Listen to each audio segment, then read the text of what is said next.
Conceptos freudianos sobre las mujeres.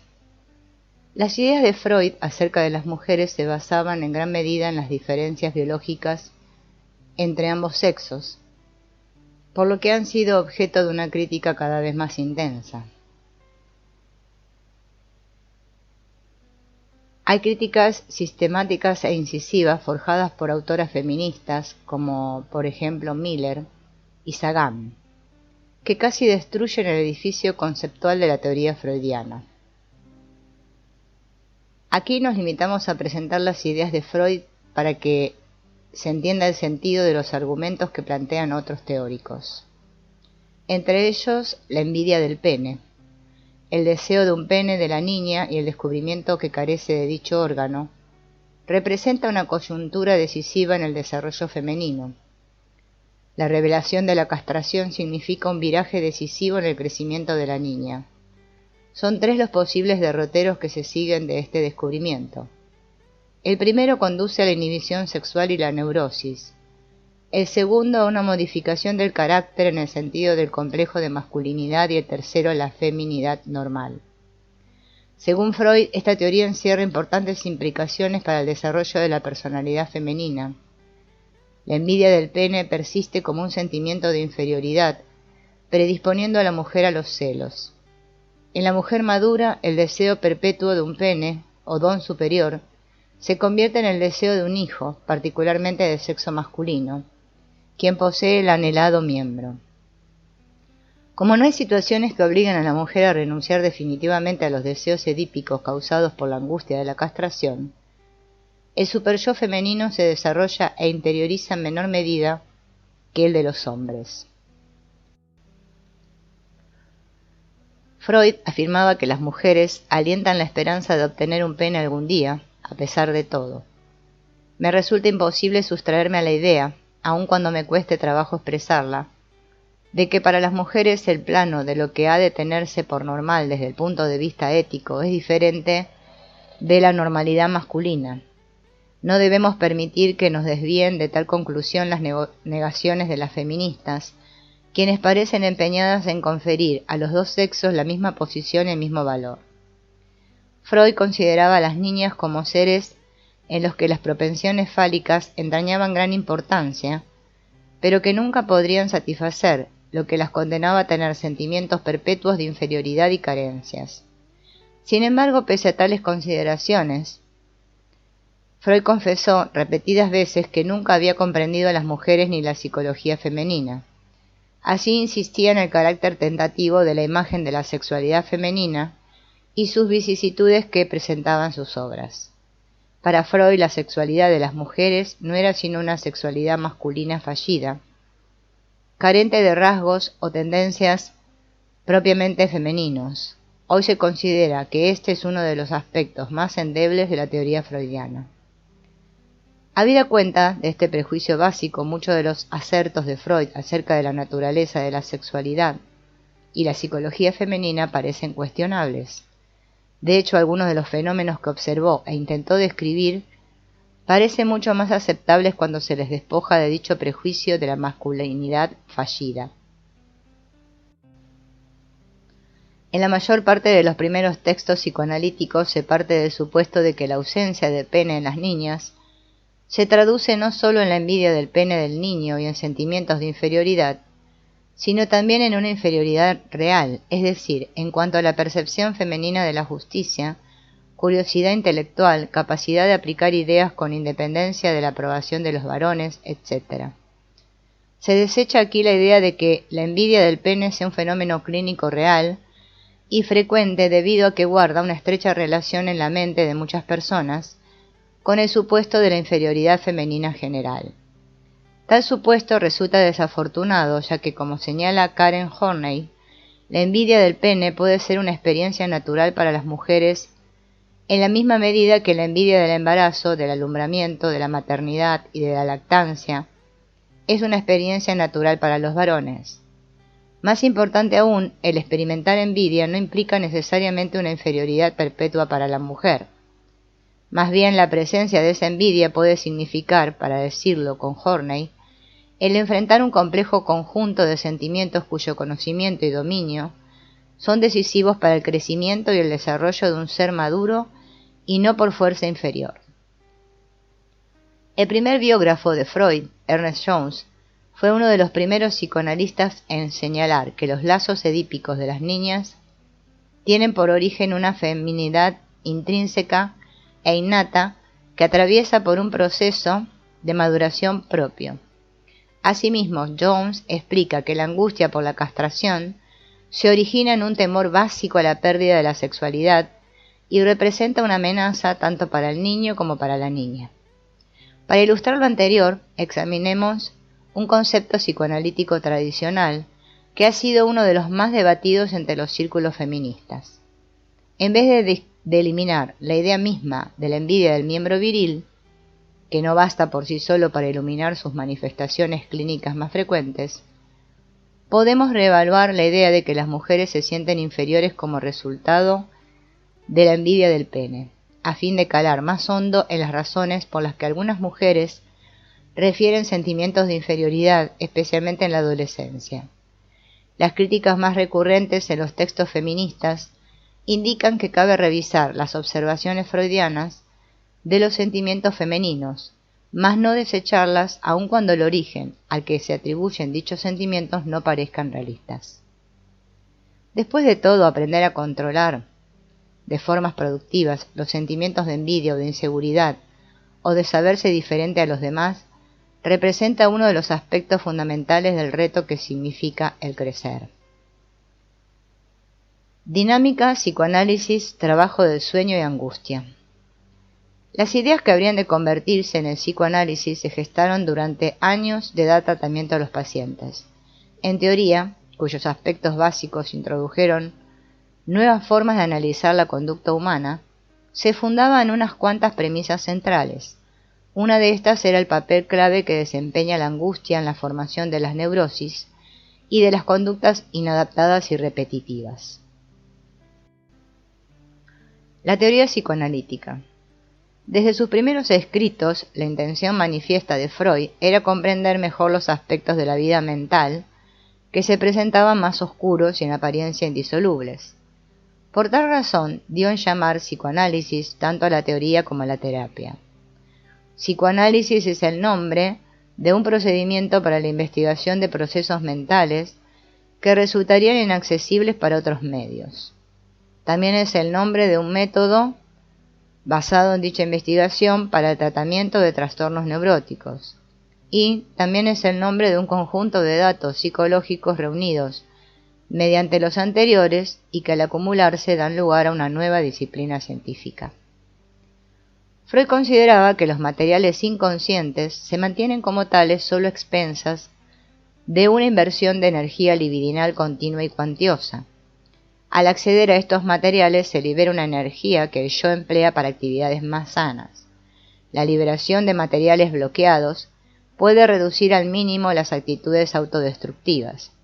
La necesidad de ser castigado o de sentirse inadaptado puede reevaluarse tomando conciencia de los primeros hechos o fantasías que dieron lugar a la necesidad. Se redime así a las personas del sufrimiento que se autoinfligen de manera continua. Por ejemplo, a muchas personas les preocupa su atractivo sexual. Los penes son demasiado pequeños o demasiado grandes, los senos son muy reducidos, muy voluminosos o están mal formados, etc. La mayor parte de estas percepciones se originan en la adolescencia o antes. Los residuos inconscientes de estas actitudes se aprecian en la preocupación por la potencia sexual, el atractivo físico, la eyaculación prematura, la frigidez y una multitud de obsesiones. Cuando estos temores inconfesos son explorados, expuestos y mitigados, se produce un aumento en la energía sexual y una disminución en la tensión general. La teoría psicoanalítica indica que es difícil, mas no imposible, adaptarse a las demandas recurrentes del ello. El análisis sirve para vencer la resistencia natural y restituir a la conciencia los recuerdos y las ideas dolorosas y reprimidas. Como usted sabe, una de las tareas del psicoanálisis consiste en descorrer el velo de la amnesia que cubre los primeros años de la infancia, así como incorporar a la memoria consciente las expresiones de la vida sexual infantil, las cuales se ocultan detrás de dicha memoria. Las metas que se había planteado Freud indican que al liberarse de las inhibiciones del inconsciente, el yo funda nuevos niveles de satisfacción en todos los ámbitos funcionales.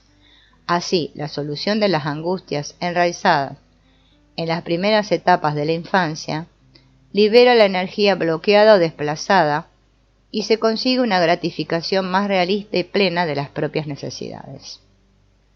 Sueños y trabajo del sueño. Al escuchar las asociaciones libres de sus pacientes, así como las de su análisis personal, Freud comenzó a penetrar en el contenido y en los recuerdos de los sueños.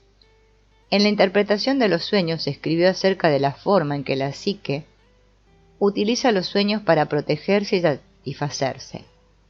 La vida diaria está llena de obstáculos y deseos insatisfechos. Los sueños constituyen un equilibrio parcial desde los puntos de vista físico y psicológico entre las necesidades instintivas y las limitaciones de la vida real. Soñar representa una forma de canalizar los deseos no realizados a través de la conciencia sin recurrir a los estímulos del cuerpo. La complicada estructura de los pensamientos que se construye durante el día y nunca se establece como residuo del día, se adhiere de manera firme durante las horas nocturnas a la forma de energía que adopta, amenazando con perturbar el sueño. Este residuo del día se transforma en sueño por obra del trabajo del sueño y de esta forma se torna inofensivo para el acto de dormir. Más importante que el valor biológico de los sueños son los efectos psicológicos del trabajo del sueño.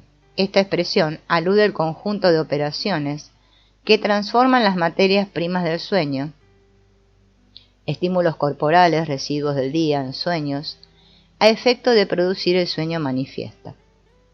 El sueño no se limita a manifestarse, surge para satisfacer necesidades específicas, aunque no estén descritas claramente en el contenido manifiesto del sueño. Casi todos los sueños pueden interpretarse como una realización de deseos. El sueño representa una vía alternativa para satisfacer los deseos del ello. Durante la vigilia, el yo se esfuerza por aumentar el placer y reducir la tensión. Durante el sueño, las necesidades insatisfechas se extraen, se combinan y se organizan a fin de que las secuencias del sueño den cabida a una satisfacción adicional o a una disminución de la tensión. Para el ello, poco importa que la satisfacción se verifique en la realidad física o sensorial, o en una realidad onírica interior e imaginada. En ambos casos se descargan las energías acumuladas. En el sueño se escenifican al menos en dos planos problemas actuales no resueltos o que forman parte de esquemas problemáticos más generales y antiguos que nunca han podido resolverse. Los sueños repetitivos ocurren cuando un suceso diurno desencadena el mismo tipo de angustia que dio lugar al sueño original. Por ejemplo, de manera ocasional una mujer activa y felizmente casada puede soñar, a los 60, que está por presentar un examen en la universidad. Al ingresar al aula descubre que el examen ha terminado, es decir, que ha llegado demasiado tarde. Suele tener este sueño cuando algún problema cotidiano le provoca angustia. Empero esta angustia no se relaciona con la universidad ni con los exámenes, que abandonó muchos años atrás. Muchos sueños no parecen cumplir una función satisfactoria. Unos producen depresión, otros perturbación, otros más inquietud y algunos son simplemente oscuros. Hay sueños que reviven acontecimientos del pasado, mientras que otros parecen proféticos. Mediante el análisis detallado de decenas de sueños que vinculaba con sucesos de la vida de la persona que lo soñaba, Freud demostró que el trabajo del sueño es un proceso de selección, distorsión, transformación, inversión, desplazamiento y otras modificaciones de un deseo original. Estos cambios hacen que el deseo modificado resulte aceptable para el yo, aun cuando el deseo original fuese totalmente inaceptable para la conciencia despierta. Freud indicó las razones de la libertad de que gozamos de los sueños, en los cuales actuamos transgrediendo las restricciones morales de la vigilia. En los sueños matamos, herimos y destruimos a enemigos, parientes o amigos, concretamos nuestras perversiones y tomamos como parejas sexuales a una amplia gama de personas. En los sueños combinamos gente, lugares y ocasiones de una manera que resultaría imposible en el mundo diurno. Aunque la finalidad de los sueños es la satisfacción de los deseos, no siempre se alcanza esta meta. En ciertas condiciones, el sueño consigue su objetivo de manera incompleta, o bien tiene que renunciar por entero. Una fijación traumática parece ser el primero de los obstáculos que se oponen a las funciones del sueño. En el contexto del psicoanálisis, el terapeuta ayuda al paciente a interpretar los sueños con vistas a recuperar los materiales inconscientes. Freud formulaba ciertas generalizaciones respecto de algunos tipos de sueños, por ejemplo, caer, volar, nadar y la presencia con fuego, si bien aclaraba que no siempre se aplican las reglas generales. Las asociaciones oníricas de la persona son más importantes que cualquier conjunto de reglas predeterminadas. Aunque algunos detractores de Freud señalan que insistía demasiado en los elementos sexuales de los sueños en su afán por infundir coherencia a su teoría general, la respuesta de Freud es bastante clara. Jamás he profesado el aserto que con demasiada frecuencia se ha dado en atribuirme, en el sentido de que la interpretación demuestra que todos los sueños poseen un contenido sexual o que se deriva de fuerzas motrices de orden sexual. En lo que insistía era que los sueños no son ni azarosos ni accidentales, sino que constituyen una forma de satisfacer deseos no realizados. Otro reproche que se hacía a Freud era el escaso conocimiento que tenía de las sociedades no europeas. En India, por ejemplo, no se impone al ser y sus sueños los severos límites que suele establecer nuestra cultura, mientras que entre los indígenas estadounidenses la función y la interpretación de los sueños no guardan ninguna relación con las especulaciones freudianas. En la mayor parte de los 16 modelos empleados por los indígenas no hay una separación tajante entre el mundo de lo soñado y el mundo vivido. En contraste, los modelos occidentales de la actividad onírica distinguen de manera neta el sueño de la vigilia, concibiendo el sueño como un estado alterado de conciencia, determinado por factores biológicos que, sin embargo, brinda información de gran utilidad en las manos de un intérprete experto. En modo alguno anticuado, el método freudiano de penetración en el mundo de los sueños conserva su vitalidad y sigue siendo objeto de reflexión y debate. Angustia. El principal problema de la psique es cómo solucionar la angustia. La angustia se genera por un incremento previsto o esperado en la tensión o en el dolor. Aparece en cualquier situación, real o imaginaria, cuando la amenaza contra alguna parte del cuerpo o de la psique es demasiado visible como para pasarla por alto, dominarla o descargarla. Algunos sucesos con el potencial de generar angustia son los siguientes. 1. Pérdida de un objeto deseado, por ejemplo, un niño privado de su padre, un amigo íntimo o una mascota. 2. Pérdida del amor, por ejemplo, rechazo o el no poder recobrar la estima o la aprobación de una persona a la que se profesa un interés especial. 3. Pérdida de la identidad, por ejemplo, temor a la castración, menoscabo de la propia reputación o miedo al ridículo. 4. Pérdida de la autoestima, por ejemplo, un super-yo que desaprueba ciertos rasgos, así como los actos que dan por resultado culpabilidad o desprecio de sí mismo. Hay dos métodos generales para disminuir la angustia. El primero consiste en enfrentar directamente la situación. Superamos obstáculos, nos enfrentamos o preferimos huir de las amenazas y resolvemos o nos adaptamos a los problemas con el fin de reducir al mínimo sus efectos.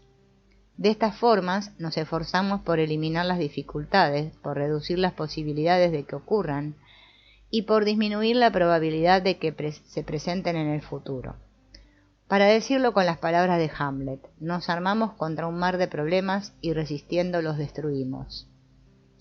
El enfoque alternativo consiste en sustraerse a la angustia distorsionando o negando la situación misma. El yo protege el conjunto de la personalidad falsificando la naturaleza de la amenaza. Las formas en que se hacen las distorsiones se denominan mecanismos de defensa. Estos son descritos detalladamente por Anna Freud y se les considera elementos constitutivos de los conceptos centrales del psicoanálisis. Estructura. Freud abordó casi todos los aspectos de la vida mental y social. En diferentes épocas de su vida y aplicando varios métodos, analizó aspectos importantes como la energía, las relaciones sociales, las emociones, el intelecto, el self y la función especial que desempeña la terapia. Energía. En el centro de las teorías de Freud se encuentra el concepto del flujo de energía. Este concepto vincula todas las ideas relacionadas con el inconsciente, el desarrollo psicológico, la personalidad y la neurosis. Sus teorías sobre las pulsaciones se ocupan principalmente de la fuente de la energía mental. Sus teorías del desarrollo psicosexual y los mecanismos de defensa se centran en la desviación de la energía y sus teorías acerca del yo, el ello y el superyo comprenden los conflictos en el uso de la energía y sus efectos. Cuerpo. Freud elaboró sus teorías con base de supuestos físicos y biológicos. Los impulsos básicos se originan en fuentes somáticas. La energía libidinal se deriva de la energía física. Las respuestas a la tensión son tanto mentales como físicas. El cuerpo representa el centro de la experiencia. Para decirlo con Sullivan, fue el recurso continuo de Freud a los supuestos biológicos lo que justificaba su convicción personal de haber creado, finalmente, una teoría de validez universal para explicar la conducta y los procesos mentales humanos. Además, las principales fuentes de energía adoptan diversas formas de expresión sexual, oral, anal y genital. Hasta cierto punto, la madurez se define como la capacidad de alcanzar una calidad expresiva en la sexualidad genital. En lugar de estudiar a fondo la teoría freudiana, muchos de sus detractores terminaron por obsesionarse con la reintroducción de los aspectos físico y sexual en los ámbitos del llamado funcionamiento mental. A pesar de la importancia central que atribuía Freud al cuerpo, sus textos consagrados a la terapia lo pasan por alto casi totalmente. Quizá la negación cultural del cuerpo que prevalecía en la época que le tocó vivir influyó en su aparente falta de interés en los gestos, las posturas y las expresiones físicas que manifestaban sus pacientes. Muchos de los freudianos de épocas posteriores, como Erik Erikson y Frederick Pierce, junto con los teóricos que rompieron con Freud, como Carl Jung y William Reich, prestaron más atención al cuerpo real en detrimento de las teorías biológicas. Las interacciones y las relaciones de los adultos están determinadas en gran medida por las experiencias de la primera infancia. En este sentido, las relaciones más decisivas son las que se verifican dentro de la familia nuclear. Todas las relaciones posteriores tienen la influencia de la manera en que se formaron y mantuvieron dichas relaciones iniciales. Las díadas básicas del niño madre, niño padre y niño hermano constituyen los prototipos sobre los que se miden inconscientemente las interacciones siguientes. Hasta cierto punto, son recapitulaciones de la dinámica, las tensiones y las gratificaciones que ocurrieron dentro de la familia original. Nuestras elecciones de vida, de amantes, amigos, jefes e incluso de enemigos, se derivan de los lazos entre padres e hijos. Las rivalidades naturales se condensan en nuestros papeles sexuales y en la forma en que nos adaptamos a las exigencias de los demás. Una y otra vez reproducimos la dinámica que conocimos en nuestra casa y a menudo escogemos como amigos a personas que despiertan en nosotros ciertos aspectos no resueltos de nuestras primeras necesidades. Para algunos son elecciones conscientes, para otros se trata de preferencias que no implican necesariamente un conocimiento consciente de la dinámica subyacente. A ciertas personas les consterna este aspecto de la teoría freudiana, pues indica que nuestras decisiones futuras escapan a nuestro control. El problema por resolver aquí es la medida en que las experiencias de la infancia determinan las elecciones en la vida adulta.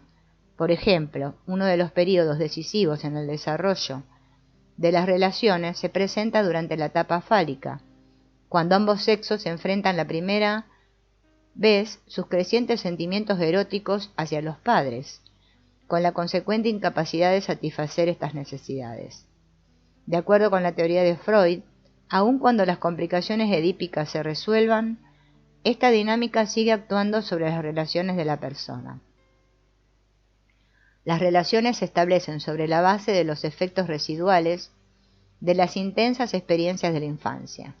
Las relaciones de los adolescentes, los jóvenes y los adultos, al igual que las pautas de amistad y de matrimonio, no son más que una reproducción de problemas infantiles no resueltos. Emociones. Lo que Freud descubrió, en una era que había privilegiado la razón y negado el valor y el poder de las emociones, es que no somos simplemente animales racionales, sino seres gobernados por fuerzas emocionales profundas, cuyo origen es en la mayoría de los casos inconsciente. Las emociones constituyen las avenidas para la liberación de las tensiones y la apreciación del placer. También sirven a la persona para mantener ciertos recuerdos fuera del ámbito de la conciencia. En realidad, las reacciones emocionales intensas pueden ocultar un trauma de la infancia. Por ejemplo, la repugnancia por un alimento que no se ha probado durante años puede enmascarar el recuerdo de una época desdichada en la que se consumía. La reacción fóbica impide que la persona se acerque a un objeto o una clase de objetos que generarían una fuente de angustia más amenazante. A partir de la observación de las expresiones emocionales tanto apropiadas como inapropiadas, Freud descubrió la clave para develar y entender las motivaciones que operan dentro del inconsciente. El intelecto. El intelecto es una de las herramientas de las que dispone el yo. La persona que goza de mayor libertad puede usar la razón cuando sea necesario y cuando su vida emocional puede abrirse a una inspección consciente. Dicha persona no está dominada por vestigios no resueltos de acontecimientos pasados, sino que responde directamente a cada situación, equilibrando las preferencias individuales con las restricciones que impone la cultura. En Freud, la fuerza emocional más sorprendente y acaso más poderosa era su pasión por la verdad y su inquebrantable fe en la razón. Para él, la razón era la única capacidad humana que ayudaba a resolver el problema de la existencia, o al menos mitigar los sufrimientos inherentes a la vida humana. Para Freud, como para la época en que le tocó vivir, no era posible sustraerse al efecto de la obra de Darwin. Una de las metas prioritarias de la época era demostrar que el pensamiento racional colocaba al hombre en una posición superior con respecto a los animales. Gran parte de la resistencia que se opuso inicialmente a la obra de Freud se debió a la evidencia de que las personas eran de hecho menos racionales, menos dueñas de sus emociones y más parecidas a los animales de los que nadie había sospechado hasta entonces. La esperanza y la fe personal de Freud era que la razón era primero y que el intelecto era la herramienta más importante, cuando no la única, que posee la conciencia para dominar su lado más oscuro. Lo que Freud descubrió era que cualquier aspecto de la existencia inconsciente, al someterse a la luz de la conciencia, podía acometerse con las armas de la razón, donde esté el ello que gobierna el yo. Esto significa que cuando priven las necesidades irracionales e instintivas, se le debe exponer, moderar y someter al dominio del yo, para que la pulsión original no sea suprimida. Es la tarea del yo, a través del intelecto, ingeniar métodos de satisfacción seguros y suficientes. El uso del intelecto depende completamente de la capacidad y la fortaleza del yo. El self. El self es el ser total, el cuerpo y los instintos, así como los procesos conscientes e inconscientes. Para Freud, un self independiente o separado del cuerpo no tiene lugar en el ámbito de la biología. Al interrogársele acerca de esta imagen metafísica o espiritual de la humanidad, respondió que no formaba parte de sus competencias como científico. Desde entonces los psicólogos han superado la postura de Freud, escribiendo intensivamente en torno al tema del self. Terapeuta-terapia. Hasta ahora nos hemos ocupado de la teoría de la personalidad creada por Freud.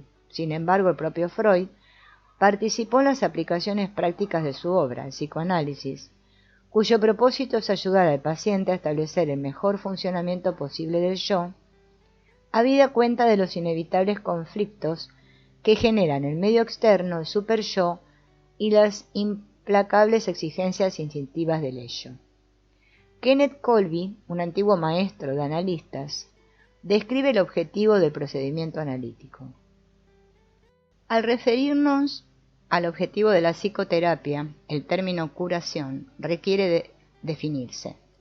Si por curación entendemos que se libere al paciente de dificultades de tipo neuróticos, entonces tal es ciertamente nuestro objetivo. Si por curación entendemos una liberación permanente de los conflictos emocionales y los problemas psicológicos, no puede ser nuestro objetivo. Así como una persona puede sufrir neumonía, una fractura y diabetes en el transcurso de su vida y requerir medicamentos y tratamientos especiales para cada condición, otra persona puede padecer en diferentes periodos una depresión, impotencia y fobias, cada una de las cuales requiere su propia psicoterapia. Conviene tener presente que la terapia, tal como la aplicación misma, estudiadas, no solo no cura los problemas del pasado, sino que tampoco previene los conflictos del futuro. El papel del psicoanalista. La misión del terapeuta consiste en ayudar al paciente a recordar, reconstruir, reintegrar los materiales inconscientes a fin de que su vida sea más satisfactoria. Freud señala, lo conminamos a seguir la regla fundamental del análisis, la cual ordena que en lo sucesivo el paciente gobierne su conducta hacia nosotros. Deberá comunicarnos no solo lo que pueda decir de manera intencional y voluntaria, lo cual significará un alivio, como si se tratara de una confesión, sino todo cuanto se le ocurra, aun cuando le resulte desagradable comunicarlo, aun cuando le parezca intrascendente y hasta absurdo. El analista debe mostrarse abierto a estas revelaciones, sin aprobar ni desaprobar su contenido. Para ello no deberá adoptar ninguna postura moral, sino hacer las veces de pantalla en blanco para las opiniones del paciente. El terapeuta debe mostrar lo menos posible su personalidad al paciente, pues ello le brinda a éste libertad para tratar al analista de una multitud de maneras, transfiriéndole actitudes, ideas e incluso características físicas que en realidad pertenecen a las personas que conforman el pasado del paciente. Esta transferencia es decisiva para el proceso terapéutico, ya que sirve para situar los acontecimientos del pasado en un contexto que favorece la comprensión. Por ejemplo, si un paciente comienza a tratar a un terapeuta de sexo masculino de la misma forma en que trata a su padre, sumisa y deferente en el exterior, pero un tanto hostil e irrespetuosa en el interior, el analista puede esclarecer estos sentimientos en beneficio de la paciente. Podría señalarle que él, como terapeuta, no es la causa de dichos sentimientos, sino que estos se originan dentro de ella, por lo que reflejarían aspectos de su relación con el padre que ha mantenido reprimidos. La transferencia convierte la terapia en un proceso vivo. En vez de limitarse a hablar acerca de la vida, el paciente establece una relación crítica con el terapeuta. Para ayudarlo a realizar estas conexiones, el analista interpreta algunas partes de lo que comunica el paciente, señalando asociaciones que éste podría o no haber reconocido antes. Este proceso de interpretación depende de la intuición y de la experiencia clínica de ambas partes. Como parte del proceso psicoanalítico, se invita al paciente, sin recurrir a las presiones, a que revele materiales. Freud concebía el análisis como un proceso natural. La energía que se había reprimido se manifiesta lentamente en la conciencia, donde puede ser empleada para el desarrollo del yo. Siempre que logramos dividir un síntoma en sus elementos, liberando una pulsión de la tiranía de un nexo, aquel no permanece como una cosa aislada, sino que de inmediato se convierte en una nueva pulsión. El análisis, tal como lo practicaban Freud y sus seguidores, no podía aplicarse a cualquier persona, decía Freud.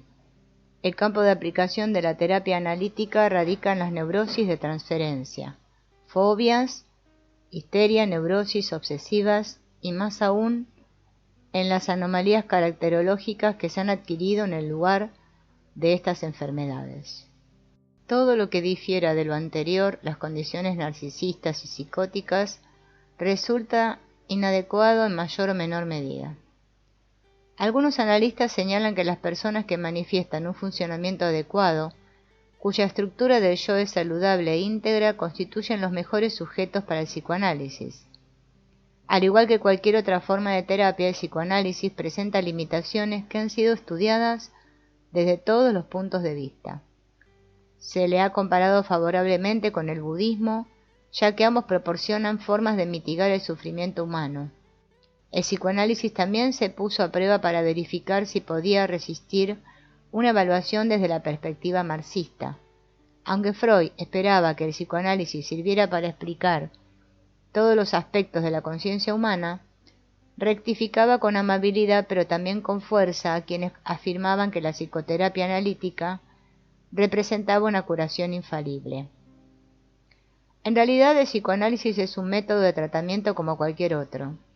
Tiene sus triunfos y sus derrotas, sus dificultades, sus limitaciones, sus indicaciones. Cabría añadir que no creo que nuestro método de curación pueda competir con los de Lourdes. Hay muchísimas personas que prefieren creer en los milagros de la Santísima Virgen que en la existencia del inconsciente. Sin embargo, los freudianos extendieron de tantas formas la gama de clientes y condiciones que pueden englobarse bajo el radio de acción del psicoanálisis que sus respectivas obras merecen estudiarse.